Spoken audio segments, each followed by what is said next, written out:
So today we're going to continue with our unit on molecular biology, and we finally arrived to our last lesson, number 10, which is bioinformatics. Your note taker is only one page, so make sure you have your note taker that looks like this, and let's go ahead and get started. So our lesson on bioinformatics starts with a simple definition of what is bioinformatics. And this is the science of storing, retrieving, and analyzing large amounts of biological information. It is a highly interdisciplinary field involving many different types of specialists, including biologists, molecular life scientists, computer scientists, and mathematicians. All of the vast amount of genomic information is stored in what we call databases. Now we know that there's been a recent flood of data from genome sequences and functional genomics, and this has given rise to this new field of bioinformatics, which combines elements of biology and computer science. So there's a lot of relatively new careers that you might want to research that would allow you to earn a degree in biotechnology and bioinformatics if this is something that interests you. So the history of bioinformatics and databases, we can trace it to 1956, where the first sequence database was gathered when insulin was sequenced. And insulin is a very short sequence of 51 amino acids.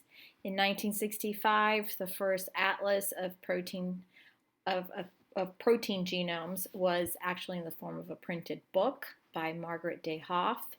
In 1982, the GenBank database was formed, and GenBank is a part of NIH, National Institute of Health, and it is publicly accessible genetic sequence database. It was formed at Los Alamos National Laboratory, and when scientists are deciphering or have deciphered a particular genetic sequence, they can submit the DNA sequence or the protein sequence from many different organisms to GenBank, and researchers routinely retrieve and analyze the data in that archive. In 1995, we had the first genome published of influenza virus. So let's look in a little bit more detail what the GenBank database is and kind of what it looks like to access the page. So like I said, it is an open access annotated collection of all publicly available nucleotide sequences and their protein translations. So if you remember when we learned about the human genome, we said that the human genome was public and it's made public and it's accessible by all. So I'll show you in just a moment how to access this database. It is produced and maintained by the National Center for Biotechnology Information as part of the International Nucleotide Sequence Database collaboration. So notice here that back in 1982, there weren't that many sequences of any type of DNA, but as biotechnology improved throughout the years, notice how that changed. Now we have millions of sequences of different organisms and billions of base pairs of DNA of different organisms. Okay? So the purpose of the GenBank database is so that scientists can evaluate shared data stored from databases to support an argument for the transmission of traits across generations, to compare across research studies, across individuals, and across organisms, and to align base sequences to determine the differences between species. And this is important because it can be used to help determine evolutionary relationship. So this is how scientists can tell you how closely we are related to, let's say, apes, right? So the similarity is based on these nucleotide sequences. So how is the database genome analyzed? Well, within the database, there is a tool called BLAST. And BLAST stands for Basic Local Alignment Search Tool. And it finds regions of similarity between biological sequences. The program compares nucleotide or protein sequences to sequence databases and calculates the statistical significance. In IB biology, you'll have a chance to go through these databases and to actually analyze different genomes. So here you see how there's a nucleotide blast, and you can take the nucleotide and you can compare it or translate it into a protein, and you can also take a protein and see what the nucleotide sequence looks like.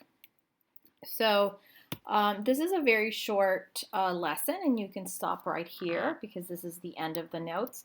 But if you are interested in seeing how the GenBank database looks like, you can continue watching the video, and I'll show you what the actual database looks like. So you will go to the National Center for Biotechnology Information, NCBI, and again, it's part of the National Institute of Health, so it's at a governmental office. And here, pretty much if you look at the drop-down box here, you can look at many different things, okay? So let's say I want to find out the genome of Homo sapiens, because like I said before, this is public information. So if I do a search, here you see Homo sapien human genome, and it pretty much, as if you go down, it tells me the genome of us, the genome of humans, and it shows us each chromosome one at a time, right?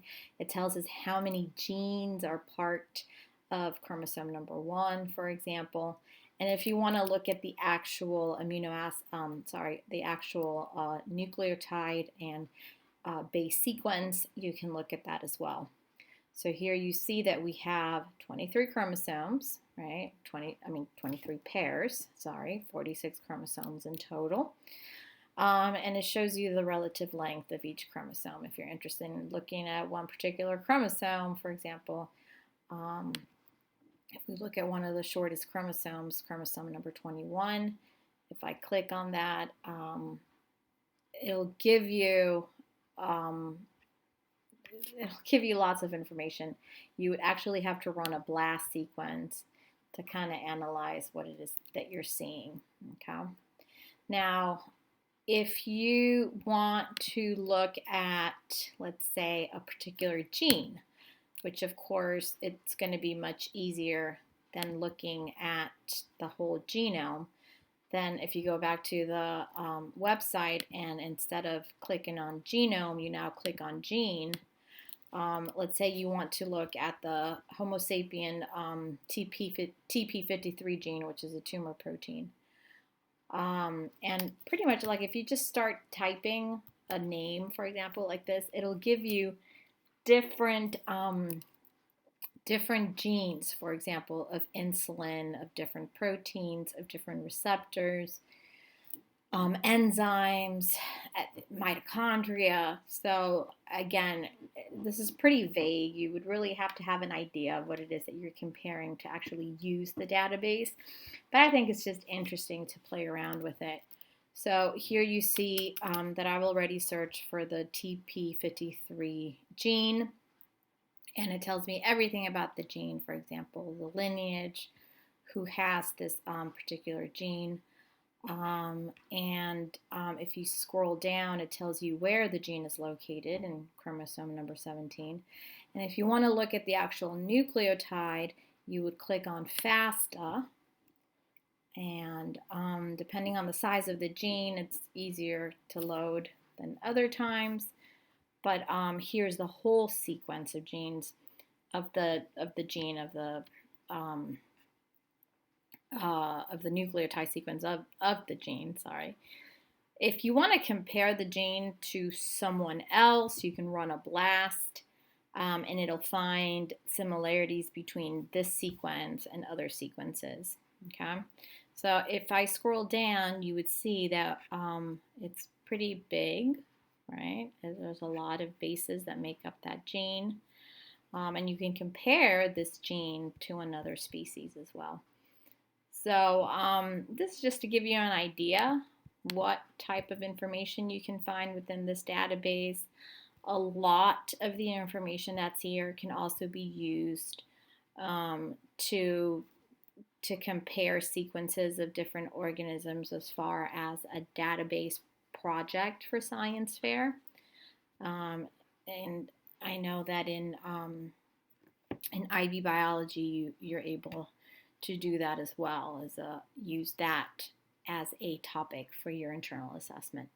But anyways, I just wanted to give you a quick snapshot of what the database actually looks like. Okay? All right, so that's it for today.